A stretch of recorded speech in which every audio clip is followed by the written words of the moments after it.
It's more difficult now than it ever has been before for supporters of Israel to justify themselves in their positions. After all, how can you defend Zionism and its corresponding state when everyone's had images of it exploding the heads of children beamed straight into their brain for the last 2 years straight? Israeli propaganda has, in the last few decades, usually relied on two primary strategies. One is to just lie and construct an alternate reality more favorable to Israel that is completely out of line with the facts, a strategy that is sadly far more effective than it ever should be, because the entire Western mainstream media apparatus helps them to spread it, and anyone who refuses to accept it becomes a potential target for strategy number 2, attempting to make it impermissible to contradict the Zionist narrative by saying something that, at its core, always translates to, you shouldn't be allowed to even say that. The way that this almost always manifests is with accusations of anti-Semitism. Israel is a so-called Jewish state, and Jews are special magical people, innate victims incapable of doing wrong. So how dare you cite facts that show them doing horrible things? That's anti-Semitism. The prevalence of pro-Israel advocacy groups all around the world, and the broad support among many Western governments for Israel, means that such accusations have a lot of institutional power backing them, so someone's life can easily be ruined by them. So if you don't cave in, soon enough, the worst people in the world will be on the phone to your employer, your school, and your family members, telling them all about how you're anti-Semitic for citing some inconvenient facts about Israel. So the threat of this potentially happening puts the accused on the defensive, usually immediately getting them to shift their focus to instead arguing that they're not actually anti-Semitic, which completely distracts from what they were originally saying. This is a win-win for Zionists. Not only do they get to discredit a critic of Israel as anti-Semitic, but they also simultaneously divert attention away from the inconvenient facts that were being discussed in the first place. But now, this strategy is not really working quite as well as it used to. Way more people than ever before are now inclined to just sort of roll their eyes at this sort of thing, rather than get defensive and apologetic as they used to feel obliged to. And those who are accustomed to relying on it now look a lot like fish out of water, unable to deal with this new reality where they can't just dodge having to deal with the facts by declaring anti-Semitism. In this video, I'm going to showcase some particularly funny examples of this from pro-Israel propagandists, explain just how and why they're wrong, and expose just how utterly stupid and morally bankrupt they are in every conceivable way. And they've really always been like this. Nothing has changed recently. The arguments are all the same, just more people are now aware of Zionism's depravity and are thus able to clock this sort of stuff for the ridiculous, genocidal idiocy that it is. So let's begin.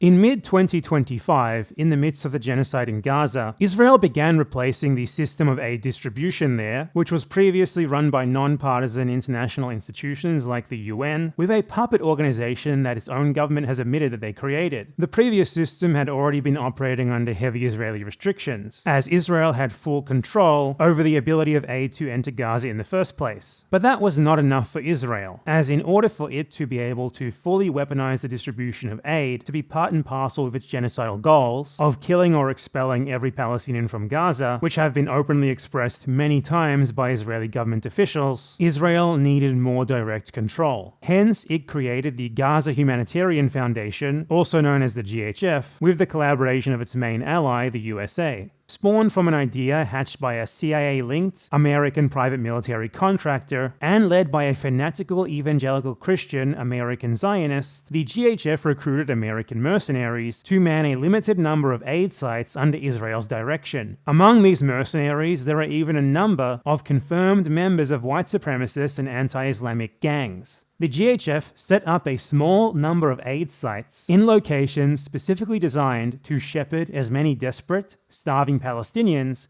to where Israel wants them to be. There is only one site for the entire north of Gaza, where Israel has been attempting to force Palestinians out of, and 3 in the south. This concentration in the south is no coincidence. Israel has been attempting to coerce Palestinians south since very early on in the genocide, with the eventual goal of expelling the survivors of it to Egypt, something that was already revealed as the Israeli government's plan in documents that were leaked way back in late 2023. 4 aid distribution sites for around 2 million starving, desperate people is obviously a very inadequate number, and that there are so few sites is very much intentional. It ensures that there will be huge crowds at every location every day, most of whom will definitely not be able to get any food as a result of this concentration of people. And when they're all so densely packed, they are also much easier to kill in larger numbers. All of this is clearly by design, which is why precisely that has been happening. The second that Israel set up the GHF locations, aid massacres of dozens of victims started happening every single day, with people trying to get some food being shot for sport by IDF troops and GHF mercenaries randomly firing into the crowd. And even those who managed to survive to live another day are mostly still going to be leaving without having actually gotten any aid, with there being a high likelihood of them dying to intentionally Israeli-made starvation. All of this is incredibly well-founded in the evidence, acknowledged by a plethora of international organizations which usually go to pains to be a lot softer on Israel than is warranted. It's also been corroborated by thousands of witnesses and documented by countless photos and videos, which I unfortunately can't show here because YouTube unfortunately takes down or limits videos that include visual evidence of the genocide in Gaza for so-called violent imagery. Nonetheless, there will be many articles showing this linked in the description. The consensus on the GHF, its purpose, and its effects is completely overwhelming, so much so that even the usually very pro-Israel mainstream Western media has been widely forced to admit to it. Within just 2 months of Israel taking over the aid distribution system in Gaza, at least 1,373 people were massacred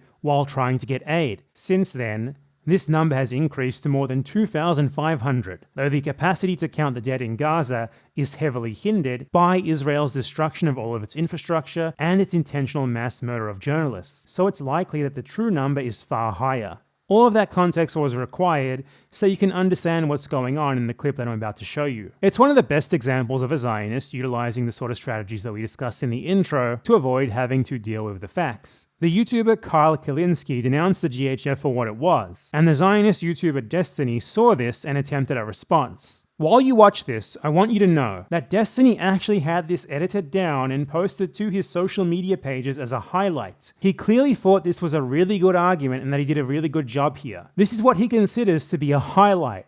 No joke. This was a CIA Mossad op, and it's a fake humanitarian agency, and what they do is they lure Palestinians from all over Gaza to come to a specific area in Gaza and say, hey, we're promising you food, we're promising you medicine. Then they show up, and in many instances, the IDF opens fire and murders them. Why? This is anti-Semitism, and this is retarded anti-Semitism. Like, how stupid or would you have to be to believe this and then report it? You have planes, like you waste all that money bombing all these buildings, telling people to evacuate everything first, and you fuck up so much, right? Because they could have killed so many more people. You evacuate people from different halves of the country over and over and all this shit. You do all of that just to lure people to food stations and open fire in the places that are probably gonna have the most amount of people reporting, recording, and observing. Like, this is so stupid. What do you think you're even saying? It's so dumb. Like, come on, why wouldn't they have just blown them all up at the beginning? No, that would be so obvious. Okay, so what's the plan instead? To set up food stations over the Gaza Strip and then tell them to come for food. And then when they come, we're actually just gonna kill them there. Like, it's comically. So rather than actually engaging with the evidence on this matter at all, or anything even approximating doing so, his immediate reaction is instead to say, that's anti-Semitism. He then attempts to explain his rationale for this. Again, not by actually looking at the evidence and proving Klein wrong, but rather by just talking really fast and essentially saying nothing more than, they wouldn't do that because I don't think that it would make sense for them to do it. Wow, very compelling. So his strategy there is clearly one of avoiding the evidence, by instead replacing it entirely with his own intuition. He feels that Israel wouldn't do that, he thinks it's illogical to think that Israel would do that, therefore, anyone who thinks otherwise is anti-Semitic. Case closed. But that's not how you actually assess the accuracy of the original claim, is it? The truth is dictated by evidence, not rhetoric. And the evidence against him, which we just went over a few minutes ago, is overwhelming. Everything that he insists that it makes no sense for Israel to be doing, thus it can't possibly be happening, they're literally actually doing. And again, that's why he's avoiding the evidence entirely. Because there's simply no chance he could ever defend his genocidal positions and his genocidal ideology if he had to actually reckon with it. This is an absolutely textbook example of the two styles of Zionist argumentation outlined in the intro. One, just brazenly lying about what's happening and replacing reality with something that you made up with zero evidence. And two, attempting to prevent people from citing the evidence that disproves your lies by accusing them of anti-Semitism. You really think Israel would just do that? Just brazenly massacre people, exactly like they've been doing for the last 2 years straight non-stop, and uploading videos of it to TikTok? They wouldn't do that actually, because I'm substituting that reality with one that I invented where they just wouldn't do it because I said so. And you're anti-Semitic for daring to say otherwise, because Israel is the Jewish state. And Jews are special, magical people who would never do such a thing. Case closed. Except not. All that he really did there was embarrass himself, and make it even clearer that he is a disgusting genocidal Zionist. And it's almost unbelievable that he lacks self-awareness to the extent that he seriously had someone edit that clip down into a highlight and then posted it to his social media as if it was some sort of epic moment, worthy of being showcased and widely shared.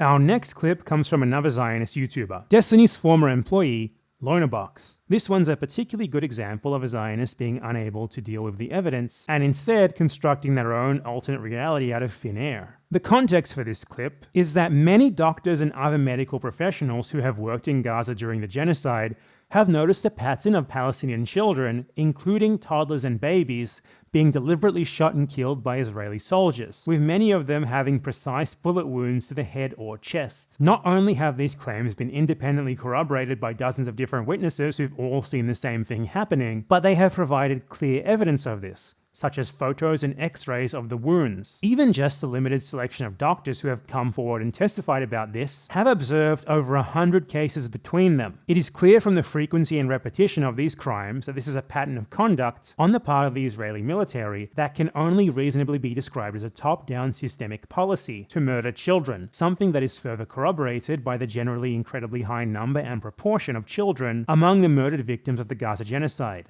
Lonerbox had a debate with a random, unprepared caller on this topic, in which he tried to make excuses for it and frame it as everything except what it obviously was. Confronted with a doctor who had volunteered in Gaza, who testified to having seen multiple children, including babies, who had been shot in the head by Israeli troops, Lonerbox had this to say. Is it impossible for someone under 18, maybe even like from 12 to 18, it's impossible for someone between those ages to take part in hostilities? Oh yeah, that's a totally good point. Why didn't you mention that as an option? Just because I was thinking of like younger children than like teenagers. Yeah, because he's mentioning toddlers. I don't know how many like 4-year-olds have been sniped. Or well, yeah, that's exactly. Has anyone said that though? When he said toddlers, was he saying toddler to dude? Wait, hold on. What we were like, the whole reason this got brought up was we're talking about like you said that like a doctor that goes to Gaza probably has like a certain view. Okay, you're saying that his political view has colored what he's saying so much that he's referring to teenagers as toddlers. That's what you're saying? Well, he's saying toddlers, and then the camera shot goes to a kid who's not a toddler. So maybe, I don't know if that's the editor's decision or he's talking about a different child, but is that impossible? Yeah, is that impossible for someone to say? Way more likely than he's calling a teenager a toddler. That's like so ridiculous. Why is that ridiculous? Who calls a teenager a toddler? Obviously, like more that he said, like it was happening often. It's happening often that he's saying like toddlers, like 3 or 4-year-olds are being sniped directly. That is a normal thing in Gaza right now. I don't even think he's necessarily lying. I think when people are describing atrocities and horrors or whatever, yeah, they might sometimes describe like a young person as a baby or a toddler. Yeah, that's not, it's like you can call a fucking 17-year-old a toddler if you're in the right mood for it. It's not like an unusual thing to do. Bro, what? Yeah, dude, sorry. What? Shut the f up. Bro. You're a toddler to me. Just so you know, from the way you're talking to me, right? Okay, fair. That's not unusual to say that. Okay, again. Can you even tell in this picture? Did they look like what, like 2 or 3 years old? I don't like maybe not. Is this guy a toddler? Like on my screen right now? Like, yeah, probably not. You know, you can go through like the Islamic Jihad fucking fighters list and find a bunch of like 15-year-olds who look like they're still barely on the edge of puberty. I'm not saying that they were definitively combatants. I'm saying that with this information we have, it's either they were combatants, or it was an accident, or a soldier decided to commit a crime, or he was told to commit crimes from someone higher up. But there's no piece of information that gives extra weight to either of these options. Do you understand that? So, the Zionist recognizes that he cannot deal with the evidence for the original claim, which was that, based on clear evidence like testimonies from doctors and other medical professionals, Israel is intentionally shooting children and toddlers. Backed into a corner by reality itself, he immediately tries to construct his own alternate reality, based on nothing more than the mere possibility that he pulled out of nowhere that this surgeon with decades of experience, who was specifically talking about how he had seen toddlers shot by Israeli troops, had somehow actually mistaken teenagers for toddlers. Just for reference, this is a teenager and this is a toddler. He then goes on to posit that this teenager, who again, he invented out of thin air, was actually an Islamic Jihad militant, and thus it was actually totally cool and good for Israel to kill him. So in the span of just a couple of sentences, based on nothing more than the intuition of an extremely stupid, callous and disgusting man, a murdered Palestinian toddler, a baby, is dehumanized to the point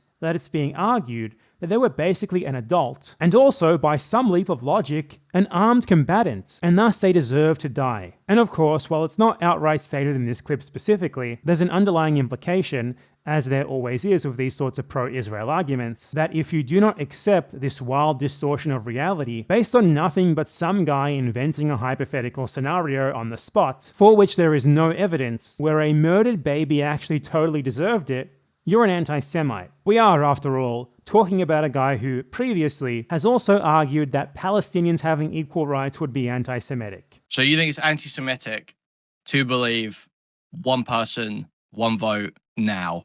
Oh, yeah.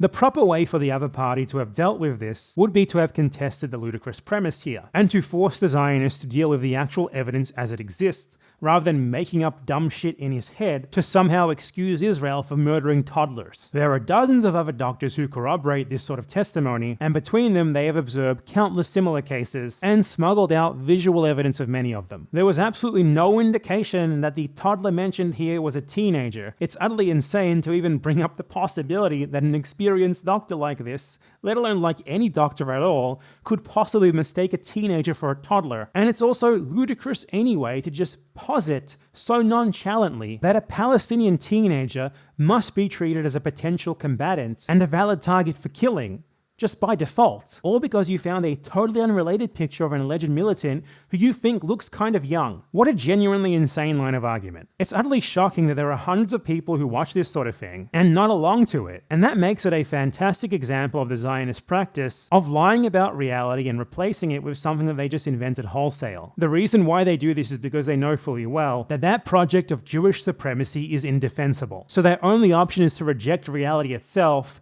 and replace it with their own.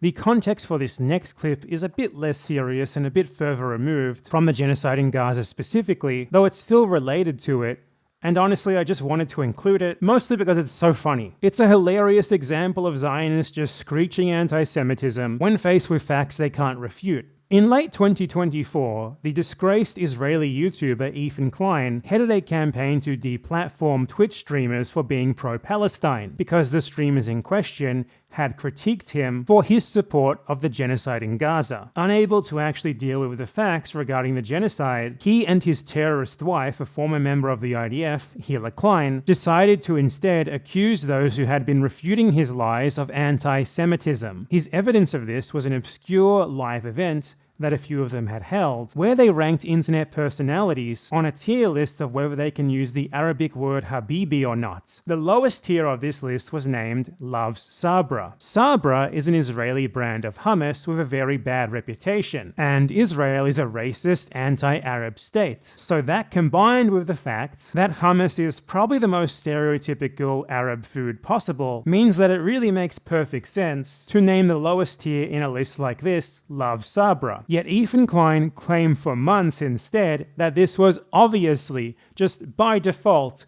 uncontroversially anti-Semitic, and that Love Sabra was actually like an anti-Jewish dog whistle because Sabra is an Israeli brand of hummus and Israelis are Jews. It's a panel hosted by Frogan and 4 of her friends, in which they have a tier list where they rate people where good is Arab and bottom is loves Sabra. Sabra is a very popular hummus brand. I know in Israel, it's pretty much in everybody's refrigerator, and it's kosher. I mean, it's kind of just Arab good, Jew bad.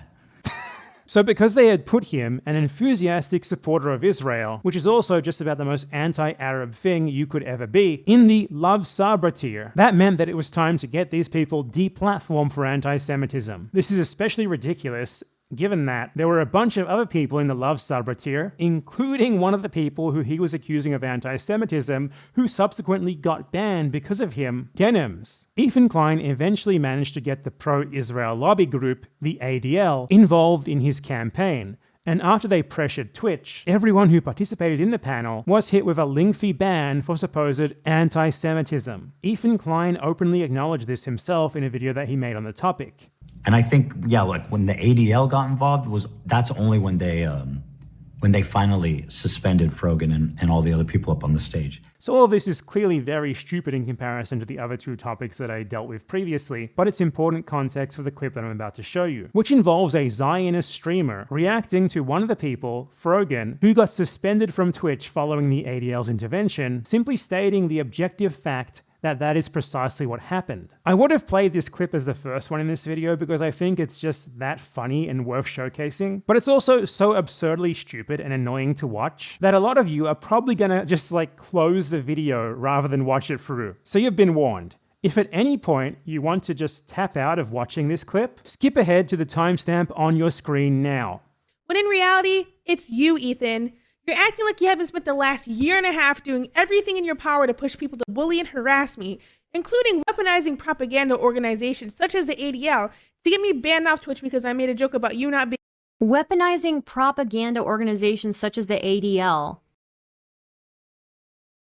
Wow. Wow. Wow. Wow. Wow. Wow. Wow. Wow. Wow. Oh my fucking god. What the fuck, dude? Oh my god. Oh my god. Oh my god. I'm gonna fucking lose my mind. What is going on? Are we just JQing on Maine now? What's going on?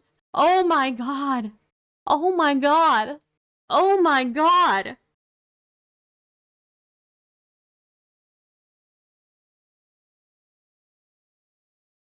Stop. Stop it. She's JQing on Maine. She's doing it. She's doing it. It couldn't be because it was objectively anti-Semitic. Oh my god. Oh my god. It's not a dog whistle, it's a foghorn. What was she thinking? What was she thinking? Oh my god. Oh my god. Oh my god. What is going on? Oh my god.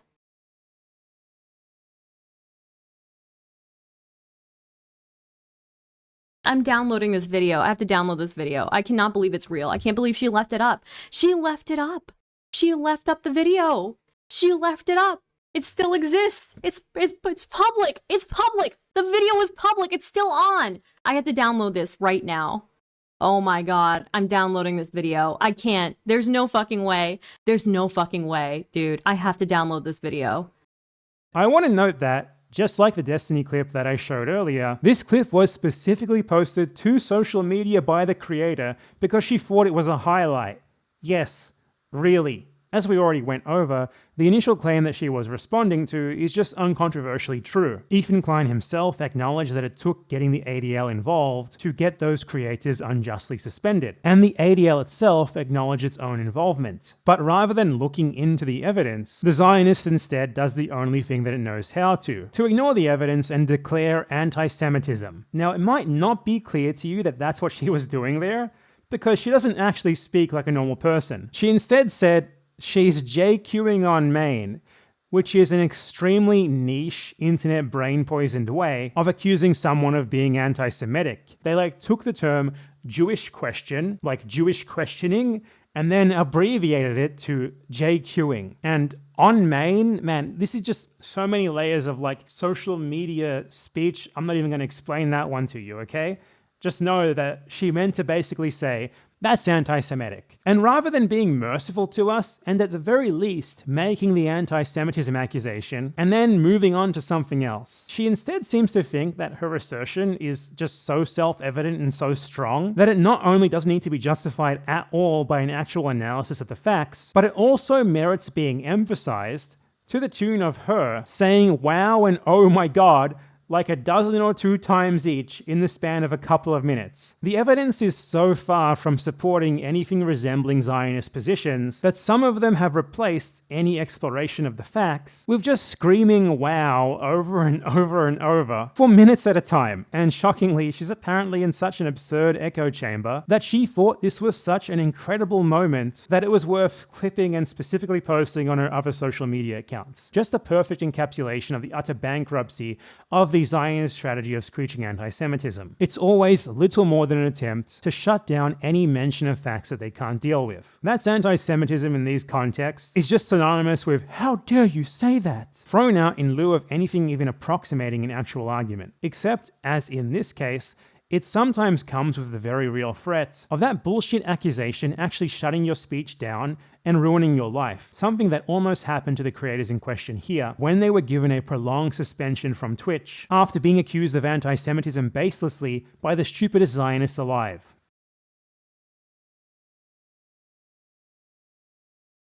The last clip that we're going to go over here primarily involves Ethan Klein's IDF wife, Hila, and it's another great example of how reality disproves Zionism so badly that they simply have to avoid even trying to reckon with it, and instead just insist that Israel wouldn't do the things that the evidence clearly shows it doing. The context of this one is that Turkish political streamer Hasan Piker had been thinking about traveling to Gaza to document what was going on there during a brief ceasefire, but he ended up deciding against trying to do so because he was afraid of being killed by Israel. While he was quite optimistic in the first place in assuming that Israel ever would have let him into Gaza, his fear that if he was let in he might have been killed is very well founded, as the evidence is overwhelming that Israel is very intentionally murdering in Gaza journalists, influencers, and really just anyone there who shares evidence of Israeli crimes. They have killed hundreds of journalists, of social media users who were sharing evidence of crimes, and have even precision striked child influencers and murdered them along with their entire family. They have also sometimes specifically targeted foreigners in Gaza, such as when they hit a convoy of clearly marked cars that were carrying foreign volunteer aid workers, killing 6. This is a photo of just how precisely those people were targeted. So Piker's fear that if he were, by some miracle, allowed into Gaza, he could end up being killed or injured by the Israeli military was very well founded. But IDF Hila Klein did not agree. Here is her incredible argument against that possibility. I can't get any security assurances against Israel, obviously. Well, bro, it's not like Israel that is worried. Look, about. It's not like Israel's going to do a precision strike on Hassan. They don't fucking. Yeah, but it is dangerous. It's a war zone. Like I agree, it's dangerous. They might. Sure, it's a war zone. They may. But what? He was in the running for anti-Semite of the year. They may.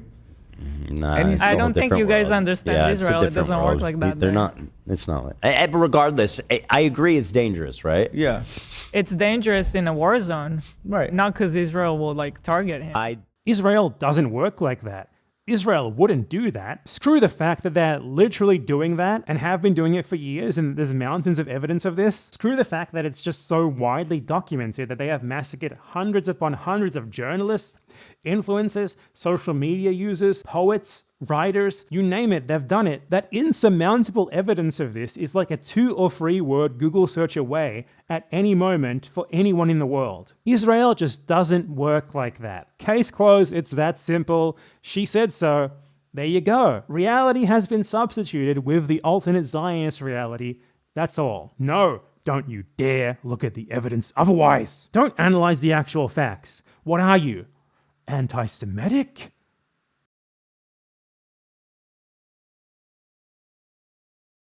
All modern Zionist argumentation at its core fundamentally boils down to stuff like the examples that I've shown here. Regardless of how sophisticated some of it may seem at a glance, upon analysis, it can always be boiled down to something like this. It always falls flat under scrutiny because it's not designed to hold up to scrutiny. It's designed to redirect the conversation away from reality through obfuscation, lies, and semantics, and/or to outright just make it so that people are not allowed to acknowledge the facts. Because Zionists know that their ideology, when honestly presented as the Jewish supremacist project of colonialism that it is going to be considered repulsive and unacceptable by most people by default. So their main strategy is to instead present it as everything but what it actually is, by lying and attempting to prevent people from talking about the reality that makes its true character abundantly clear. When arguing the facts is so obviously a losing battle, just throw out a few dozen wows and oh my gods, and by the time you're done,